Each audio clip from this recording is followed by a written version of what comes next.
Monggo Pak Ali.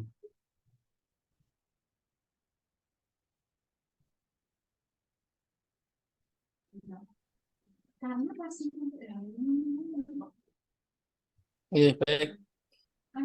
Terima kasih untuk kedua kelompok penyaji ya, yang telah menyajikan pertama tadi terkait dengan ragam pengetahuan ya, ini ragam pesan atau ragam konten ya, atau materi ya. Jadi ragam ini lebih merujuk pada karakteristik. Jadi suatu materi yang kita pelajari ketika kita mengajarkan atau menyampaikan pesan pembelajaran ya, menyampaikan pengetahuan atau materi ya. Jika kita menulis sebuah buku misalnya ya, atau sebuah sumber ya,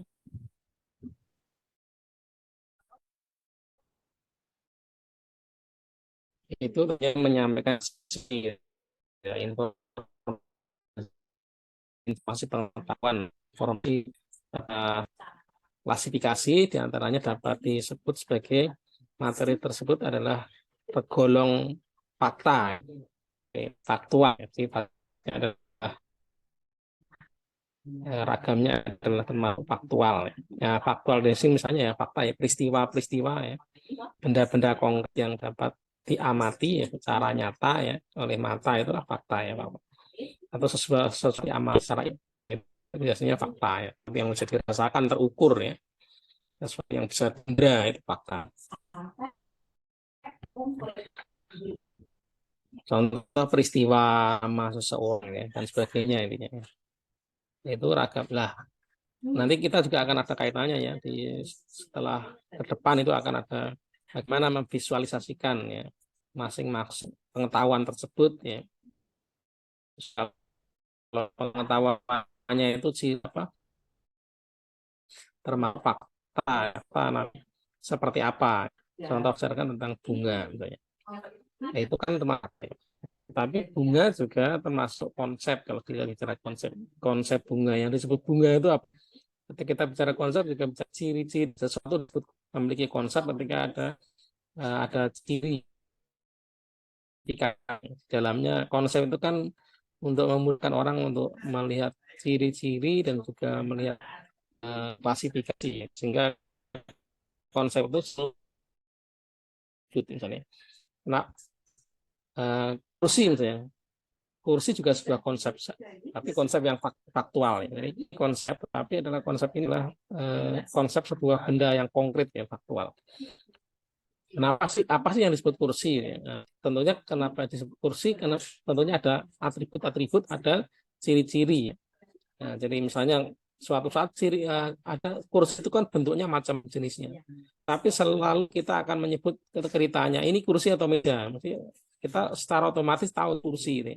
Itu artinya kita sudah punya kesepakatan bahwa kursi itu punya ciri-ciri tertentu ya. Memang kursi digunakan untuk misalnya fungsinya untuk tempat duduk misalnya. Mungkin juga apa ya, memiliki apa ya, jadi lebih banyak ke fungsi ya, tapi dilihat dari bentuknya juga orang akan apa ya, akan bisa membedakan ya, konsep meja dan konsep kursi misalnya. Nah, konsep-konsep ini supaya tidak abstrak ya, karena ini termasuk konsep konkret ya. Tapi ada juga konsep konkret tadi ini juga perlu divisualisasikan ya. Nah, supaya orang mudah memahami konsep saya. Kita menjelaskan tentang kursi, kita menjelaskan tentang bunga. Apa sih yang disebut bunga? Nah, komponen bunga itu pas ada saja. Jadi bicara konsep biasanya ada unsur-unsur pembentuk ya, ada unsur-unsur komponen. Ya. Kita jelaskan sesuatu konsep, kita perlu jelaskan. Tadi makanya ada contoh, non contoh segala macam tadi. Nah itu yang termasuk contoh itu kan yang sesuai, yang non contoh itu yang bertentangan ya. Ini termasuk kursi atau bukan? Kalau non contoh berarti yang dicarikan contoh yang dicarikan yang bukan termasuk kursi gitu ya. Ini termasuk unggas bukan misalnya ini. Itu kalau contohnya termasuk unggas berarti itu contoh. Kalau non contoh berarti lawan, artinya yang bukan termasuk misalnya. Itu kan memudahkan untuk mengidentifikasi. Kalau gitu yang disebut unggas itu ciri-cirinya apa sih? Kenapa disebut unggas? Kenapa disebut binatang itu mamalia misalnya? Itu kan ada konsepnya. Ya. Kenapa itu mamalia? Nah, misalnya kenapa ikan paus termasuk mamalia? apa bukan ikan ya. Kenapa paus termasuk mamalia bukan ikan misalnya ya. Nah, itu dasarnya ada konsep ya. Karena ada konsep di situ bahwa yang disebut mamalia memiliki ciri-ciri seperti ini, misalnya bernapas dengan paru-paru misalnya gitu ya, beranak. Nah, kalau ikan itu adalah bernapas insan, kemudian dia menggunakan insan, kemudian apa ya, dia berkembang biak dengan cara bertelur misalnya, sehingga paus tidak digolongkan secara konsep, paus tidak digolongkan jenis ikan. Gitu. Paus itu adalah mamalia. Misalnya. Itu kan konsepnya, kan ada ciri-ciri ya. Jadi konsep itu menjelaskan tentang mengklasifikasikan sebuah ini apa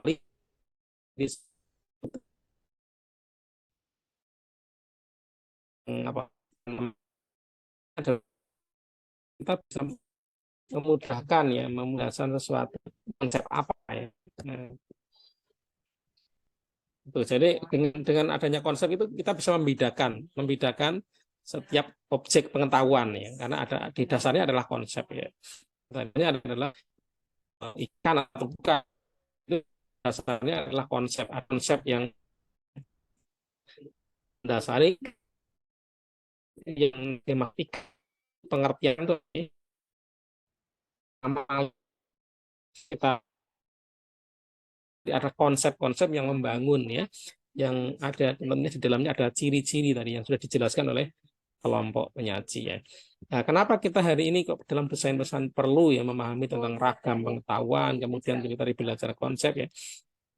Nah, itu adalah bagaimana kita bisa tadi ya memudahkan, karena desain pesan itu kan tadi rekayasa bentuk fisik tampilan ya, agar mudah dipahami, agar tidak overload dalam kognitif si pembelajar ya. Nah, maka di sini perlu kita kaji ya. Kalau menjelaskan suatu materi terkait konsep ya harus jelas ya, harus sampai pada komponen-komponen ciri-ciri khususnya harus apa ya. Jadi supaya apa orang itu ketika menjelaskan, misalnya kita sedang menjelaskan kursi, nah kursi sebagai sebuah konsep itu harus dijelaskan sampai ke ciri-ciri ya. Komponen-komponen kursi itu apa sehingga suatu objek atau benda itu dapat disebut kursi. Nah, artinya itu. Nah, itu adalah dan di dalam pembelajaran juga sering itu kita ada nanti pembentukan konsep ya. Bagaimana proses pembentukan konsep itu bisa dilakukan misalnya. Nah, sehingga nanti ngemas pesannya itu supaya lebih mudah ditangkap karena banyak sekali ya materi-materi berkaitan konsep karena setiap materi pelajaran itu selalu dimulai dari konsep dulu gitu ya. Sehingga ini perlu dikaji khusus bahwa bagaimana kita menyampaikan pesan terkait dengan konsep ini supaya nanti sampai ke siswa itu menjadi lebih mudah dipahami ya. Apa sih unsur konsep, apa sih komponen-komponen konsep ya, itu harus juga dijelaskan bagaimana cara ya mencapai tadi tingkat pencapaian konsep dan sebagainya tadi sudah dibahas. Nah, pada prinsipnya itu. Kemudian kalau disebut pengetahuan tadi kembali yang disebut ragam pengetahuan atau pesan itu adalah bahwa setiap materi yang akan kita visualisasikan itu memiliki karakteristik ya. Jadi kita bicara ketika kita bicara apa misalnya memilih metode, memilih media ya, itu harus disesuaikan dengan tujuan pembelajaran, harus disesuaikan dengan karakteristik materi. Ya. Karakteristik materinya itu gimana? Nah, misalnya, materinya itu ada unsur konsepnya. Konsep nanti ada konsepnya juga termasuk abstrak atau konsep konsep apa ya? Konkret ya, misalnya tadi konsepnya ini abstrak atau konkret. Kalau konsepnya itu misalnya abstrak, nah ini gimana cara memvisualisasikan konsep abstrak ya?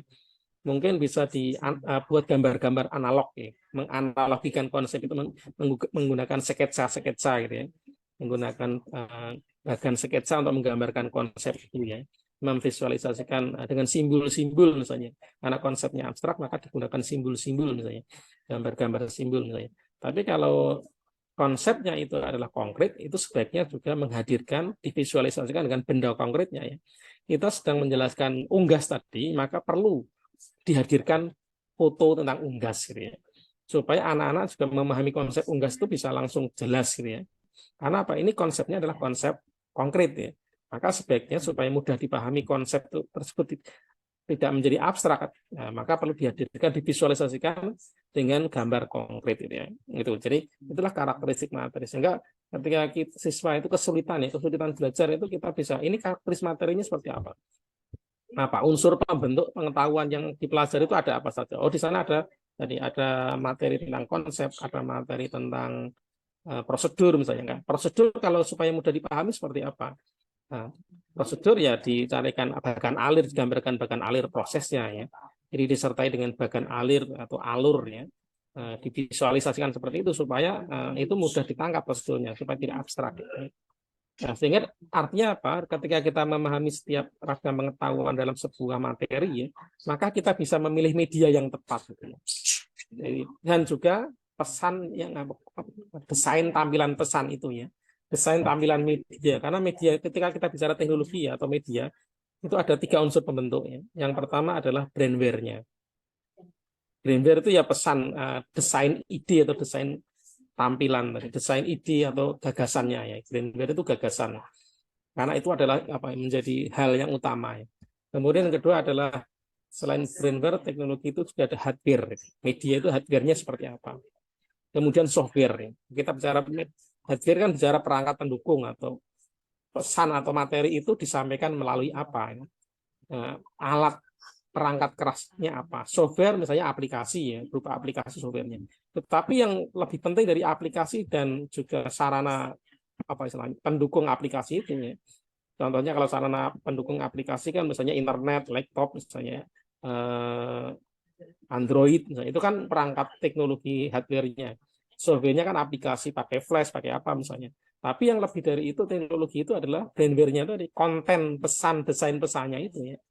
Desain pesannya. Jadi dengan memahami karakteristik materi maka kita bisa mengemas penggunaan teknologi tepat ya. Karena tadi ketika kita ingin merancang sebuah media maka kita harus tahu dulu ya. Ini tujuan pembelajarannya apa ya? Tujuan pembelajarannya apa? Setelah kita tahu tujuan pembelajarannya apa, karakteristik materinya seperti apa. Kenapa tujuan belajar menjadi penting ya? Nah, ada 2 hal misalnya. Karena yang kalau kita melihat tujuan pembelajaran itu yang canggih itu nggak harus apa ya? Bahwa yang efektif nggak mesti harus canggih. Contoh dalam pembelajaran bahasa Indonesia, misalnya, tujuan pembelajaran bahasa Indonesia adalah meningkatkan kemampuan menyimak misalnya. Yang satunya adalah tujuannya adalah meningkatkan kreativitas anak dalam menulis karangan misalnya ya. Itu ada 2 tujuan. Misalnya. 2 tujuan ini ketika kita disuruh menentukan media ya, maka media apa yang cocok untuk 2 tujuan itu tentunya akan beda ya.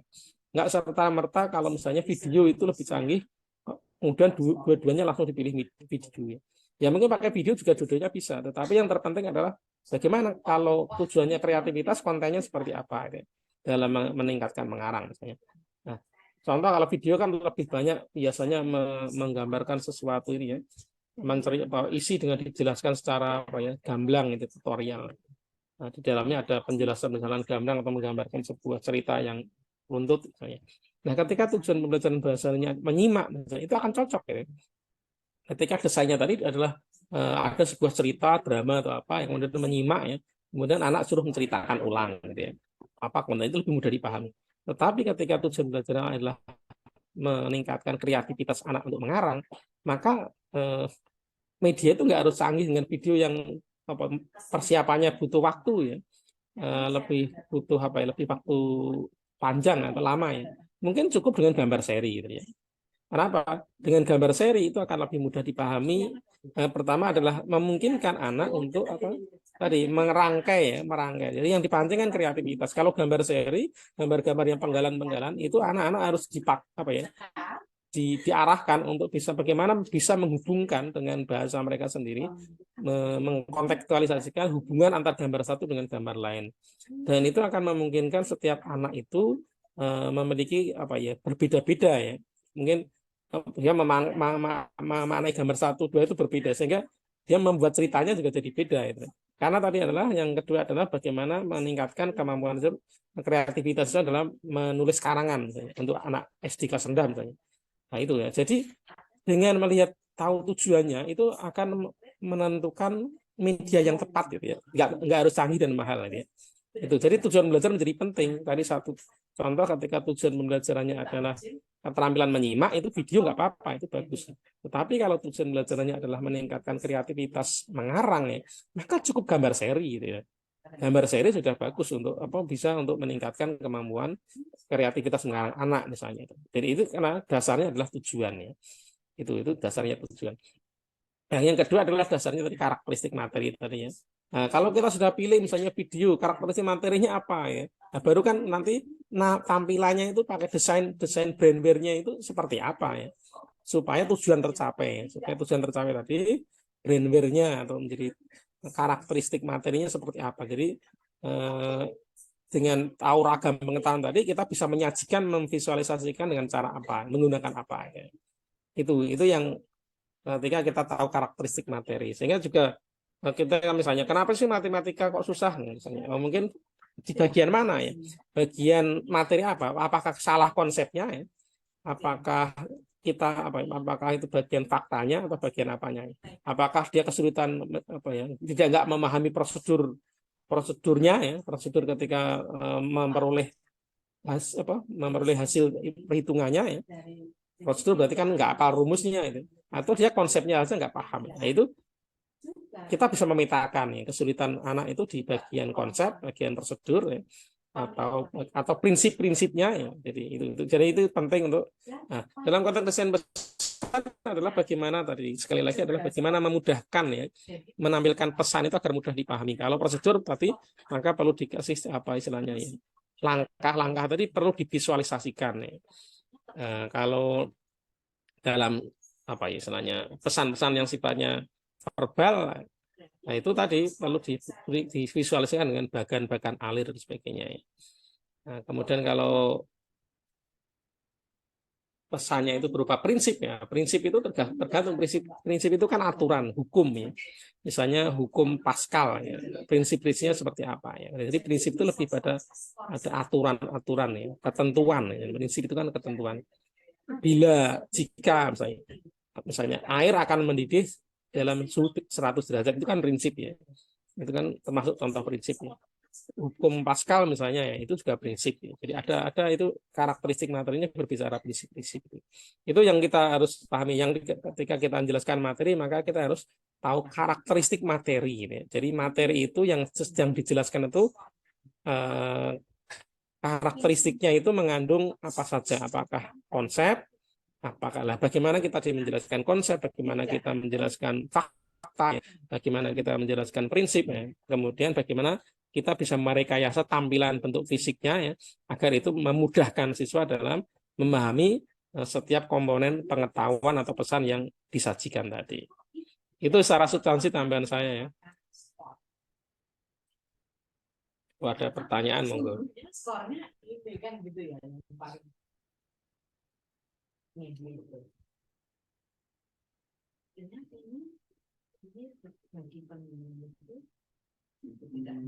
suara saya putus-putus ya.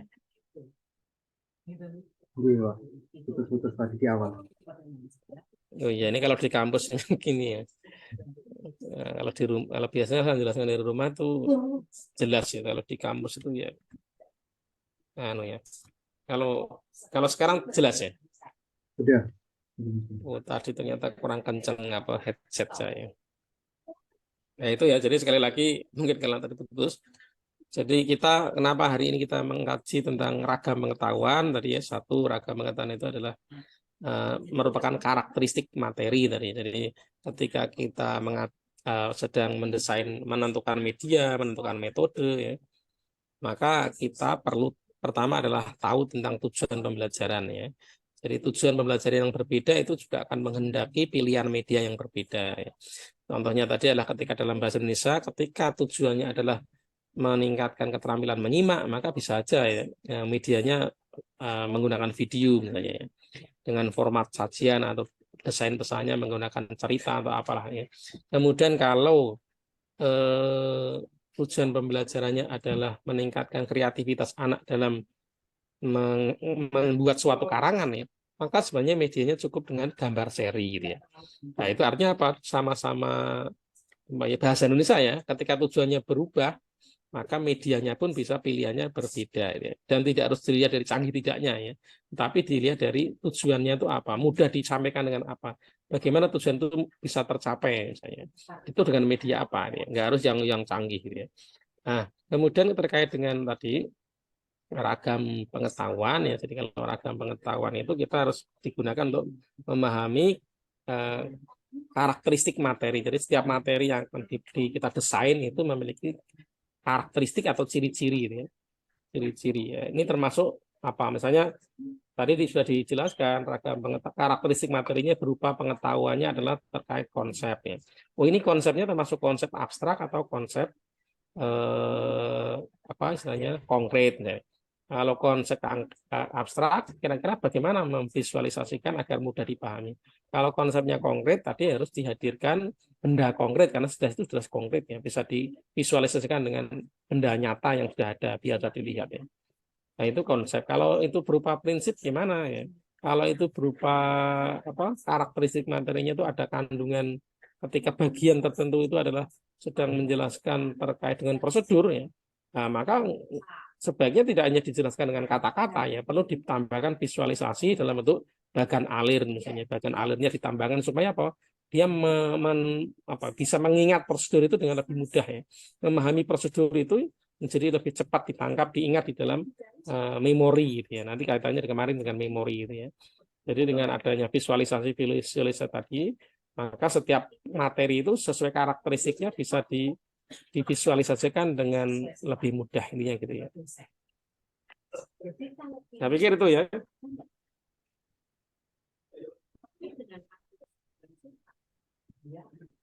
Ya mungkin waktunya masih cukup. Kayaknya pas ya.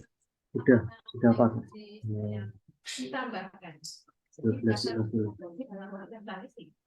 Ya monggo yang tadi buka bisa ditutup. Ya, itu untuk pembelajaran dan kuliah kita hari ini. Terima kasih Pak Alimo tadi dan juga teman-teman semuanya, khususnya yang hari ini presentasi pemakalah. Mari kita tutup dengan baca hamdalah dan selamat siang semua.